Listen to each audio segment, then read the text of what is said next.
mis sellel ahviajul nagu probleemne on, ta elab hetkes suhteliselt palju, teda ei huvita, mis tulevikus saab, talle meeldib üles-alla hüpata.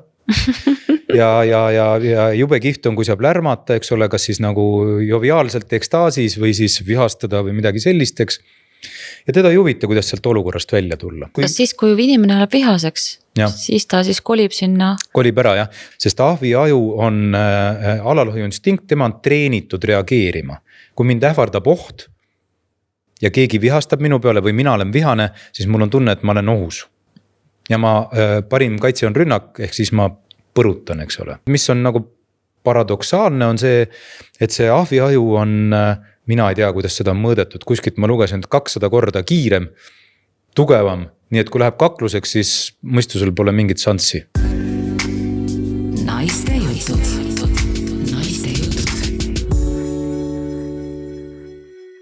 Armsad naistejuttude sõbrad, täna me räägime vihast. Just täpselt selline teema meil on. Ja põhjus selleks, te olete küsinud väga palju viha kohta. Mina olen terve elu õppinud viha kohta ja hiljuti sain aru, et kõik, mida ma olen õppinud, on vale. Ehk me räägime sellest, miks nii palju selliseid viha mahasurumise õpetusi on tegelikult meil endale kahjulikud. Ja seal on olemas üks palju targem ja kasulikum ja tervislikum pool. Mina olen Kristiina Roodes ja mul on saates külas Raimo Ülavere, tervitus. Jaa, tere. Ja sinu kohta võib siis öelda, et sa oled coach, koolitaja, sa teed ise väga lahedat podcasti. Mis sa veel kõike teed? No ma olen ka nii-öelda paberitega spordipsühholoog, mis tänase jutu kontekstis on võib-olla isegi kõige relevantsem, et mis inimese peas toimub, et mingisugune aimdus on võib-olla tekkinud ja siis tõsi on ka muidugi see, et mida rohkem ma selle kohta kuulen, loen ja proovin aru saada, seda rohkem ma saan aru, et ega päris hästi aru ei saa. Et me räägime küll vihastamisest, aga vihast ja siis ega päris täpselt ei tea, aga no proovime siis midagi sinna suunas. Tagasihoidlikkus on üldiselt tarkade inimeste tunnus. Kuidas Raimo siia jõudis? Üks inimene siit ja sealt ja 3. kohast mulle järjest saatis linke, soovitas, nägi paralleele ja siis põhjalik nagu Kristinka on, võtsin mina siis Raimo podcastid ette ja hakkasin need joostes kuulama jooksu kõrvale.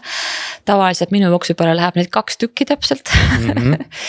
Ja jõudsin veendumisele, ma väga tahan, kallis naistejuttude perekond, teiega seda tarka meest jagada, sellepärast, et ma ei hoia kunagi häid asju endale. Aga lähme kohe selle kõige süksema levinuma arusaama pealt lendu, et meid õpetatakse kõiki, et suru viha maha, sina ütled, et seda üldse ei tohi teha. Miks? Ja ma alustan võib-olla sellest, et mida iganes me inimestena tunneme, et nendel kõikidel on oma põhjus.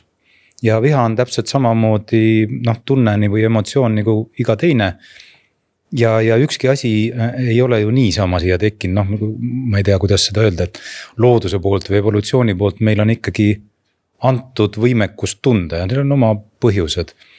Ja viha allasurumine, proovides otse vastata sinu küsimusele, et see, ma ei tea, me ju kõik teame seda tegelikult, et see genereerib meis tegelikult, kuidas on nagu, kui sa kujutad ette nagu vedru, siis see viha allasurumine toimib nagu vedru, et sa surud, kuni lõpuks on ta nii pingesse läinud, et mingil hetkel paneb niimoodi pinn, nagu lastel on see mänguboksist kargab välja see mingi jube punase ninaga tegelane, eks. Et vihaga võib juhtuda samamoodi ja see plahvatus, mis sealt tuleb, võib olla juba niisugune, ütleme, kuidas siis öelda, ei ole enam tavaline plaks, vaid pigem nagu tuumapomm ja pärast on meil kõigil, kaasa arvatud meil endil väga paha olla ja väga piinlik olla ja teeme teistele haiget, endale haiget ja nii edasi. Nii et kui hästi lihtsalt seletada, siis see on mingisugune selline asi, mis võib nii-öelda kumuleeruda või kasvab kogu aeg. Ja siis lõpuks lööb välja ja paha lugu. Ehk siis, kas ma teen õige järelduse, et need, kelle viha on selline destruktiivne, hävitav, need on just need tublid inimesed, kes on kuulanud, et neele alla suru maha ja on seda pikka aega teinud ja tõmmanud selle vaese vedru omale täiega pingule ja siis see juhuslik inimene, kes on see viimane stilgake karikas, saab kõik kaela. ja seal noh, ma ei tea, kas see neil, mina seda vedru tugevust ja kõike ei oska mõõta ja ega täpselt tea.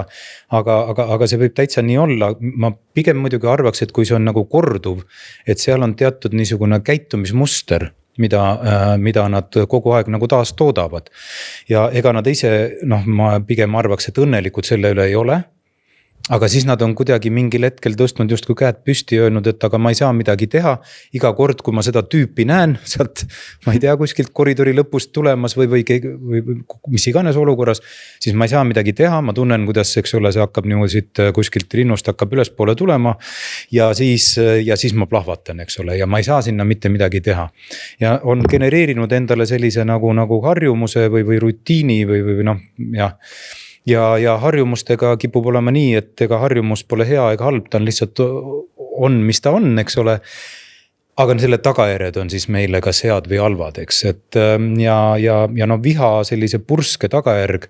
Noh, ma arvan, et meil kuulajate seas on, kui mitte kõik, siis enamus inimesi on tundunud, et ma olen teinud nii-öelda vihahoos midagi, mille kohta pärast mõtlen, et no kuule, Raimo, oli seda jamma nüüd vaja, et kas tõesti täiskasvanud inimene niimoodi peaks käituma. Või siis oleme kogenud, mis tunne on saada see viha ämbrides kaela ja. Või noh, ütleme verbaalne rusikas või mis iganes. Ja vihal on väga palju veel erinevaid vorme, aga mina ütleksin isegi, et selline siuke tuline viha või selline hetkeline reaktsioon, see on nagu isegi veel suht okei, sest see ikkagi see läheb üle, pilt selgineb. Ja aga mina vaataks seda viha hoopis selle pealt, et kuna viha on tunne nagu iga teine, siis on väga suur tõenäosus, et me suudame teda kontrollida. Nagu emotsioone peaks me suutma kontrollida, et viha, ta on küll nagu niisugune, noh, emotsioone mõõdetakse üldse maailmas kahel teljel. Üks on selline meeldib, ei meeldi. Kas see, mis ma tunnen, meeldib mulle või ei meeldi mulle. Ja teine on intensiivsus või tugevus. Ehk siis kui tugev see tunne on. Noh, aga see on inimese enda vaatest ja nüüd viha kipub olema, vähemasti minu vaates on ta selline pigem intensiivne ja pigem siis nagu me siin juba räägime, mitte meeldiv, eks ole, enamikes olukordades. Ja nüüd meile kipume vaatama seda viha nagu, et ta on midagi, mis minuga juhtub, mis tuleb mulle peale ja ta on hästi tugev ja lööb kuidagi nagu kõikuma ja paigast ära ja ma ei saa sinna justkui midagi teha. Ja tegelikkus on hoopis midagi sellist, et kuhu me ka võib-olla tänase jutuga natuke jõuame, et viha võib olla ka kasulik tunne, kui ma suudan teda kontrollida. No me jõuamegi sinna, mille poolest ta on kasulik. Issand, see mõte mulle iseenesest juba meeldib, aga sul jäi mõtte pooleli. Ja, ei, ma tahaks öelda, et me peaks proovima viha vaadata niimoodi, et see on midagi, mis on täpselt samasugune tunne nagu rõõm, kurbus, äng, joovastus või ekstaas või mis iganes, mis on ka suhteliselt intensiivsed enamik. Või siis rahulolu, küllus ja kõik niisugused asjad, mis on niisugused rahulikumad, aga ta on tunne. Ja kõikidel tunnetel on oma niisugune tekkemehhanism, neid käivitab päästik reeglina. Ja siis mida me parajasti tunneme, see tõukub konkreetsest uskumusest, meie olukorrast, kus me oleme, seisundist, kogemusest, kõigest muust, aga see on üks uskumus. Ja sealt genereerub siis see tuleb välja see tunne ja siis selle tunde tagajärjel me siis kuidagi käitume, kui hästi nagu natuke üle lihtsustatud proovida kirjeldada, kuidas tunded tekivad või emotsioonid. Aga mis siis viha päästik võiks olla? Päästik on igal ühel erinev. Nagu ma kirjeldasin, see võib olla täpselt midagi sellist, et no näited. No näiteks mina vaatan siin, oleme stuudios, kuskil seal on, eemal on üks koridor, eks ole, ja siis koridoris järsku läheb mingisugune tüüp mööda.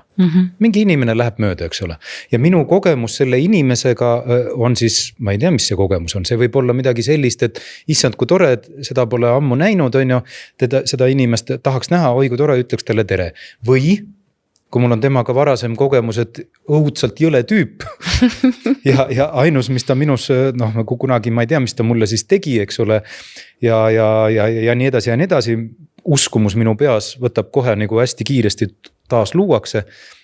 ja ma juba tunnen, kuidas hakkab vererõhk tõusma ja ma hakkan nagu kergelt ja kui ta veel, eks ole, vaatab mind ka, tead küll, kuidas on ju. Teatud pilguga. Vihkava pilguga. No, seda loen mina sealt välja. Tegelikult ma ei tea, mis pilguga ta mind vaatab. 100 meetrit vahet, võib-olla ta lihtsalt vaatas sinu poole, võib-olla ta vaatas üldse su selja taga oleva venna poole. Täpselt, nägi mind seal selja taga. Aga mina loen sealt välja kohe mingisugust hinnangut, vihkamist või mida iganes ja juba ma olengi natukene vihane.